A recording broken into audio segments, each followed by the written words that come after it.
ഒരു hexagon wall art ഉണ്ടാക്കിയാലോ? Welcome to desk makeover series part 14.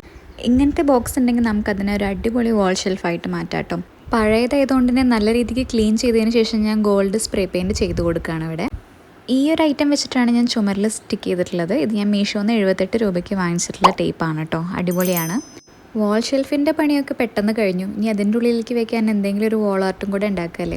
നമ്മുടെ അടുത്ത് പിന്നെ ഈ ആൻറ്റിബയോട്ടിക്കിൻ്റെ കുപ്പി ഇഷ്ടംപോലെ ഇരിക്കുന്ന കാരണം കുഴപ്പമില്ല. ഒരു കുപ്പി എടുത്തു, വേണ്ട കളേഴ്സ് എടുത്തു, പിന്നെ പെയിൻറ്റ് കൊടുക്കാൻ തുടങ്ങി. സിമ്പിളായിട്ടൊരു പൂന്തോട്ടത്തിൻ്റെ പിക്ചറാണ് ഇവിടെ വരയ്ക്കുന്നത്. ഈ വാൾ ഷെൽഫിലേക്ക് ഞാൻ ഓൾറെഡി കയ്യിലുണ്ടായിരുന്ന കുറച്ച് മിനിയേച്ചർ ഗിഫ്റ്റൊക്കെ വെച്ച് നോക്കി. പക്ഷേ എന്തോ ഒരു സാറ്റിസ്ഫൈഡ് അല്ലാത്ത കാരണം ഞാനതൊക്കെ മാറ്റി.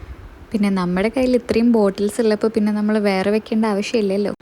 അപ്പോൾ പിന്നെ മൂഡ് ലൈറ്റ്സ് ഒക്കെ ഇട്ടിട്ട് വരയ്ക്കാൻ തുടങ്ങി. ഇപ്രാവശ്യം ഗ്ലാസ് കളേഴ്സിന് പകരം അക്രിലിക് കളേഴ്സാണ് കേട്ടോ ഞാനിവിടെ യൂസ് ചെയ്തിട്ടുള്ളത്. അതാണ് വരയ്ക്കുമ്പോൾ കുറച്ചും കൂടെ കംഫർട്ടബിൾ ആയിട്ടുള്ളത്.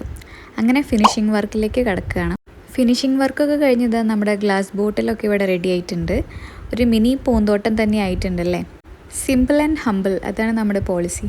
അപ്പോൾ ഇത് ഞാൻ നേരെ നമ്മുടെ ഹെക്സഗൺ ഷെൽഫിലോട്ട് എടുത്ത് വെക്കുകയാണ്. അപ്പോൾ നമ്മുടെ വീഡിയോ ഇഷ്ടപ്പെട്ടാൽ എല്ലാവരും ഒന്ന് സബ്സ്ക്രൈബ് ചെയ്ത് സപ്പോർട്ട് ചെയ്യണേ. പിന്നെ ആ ലൈക്കും കൂടെ മറക്കണ്ട.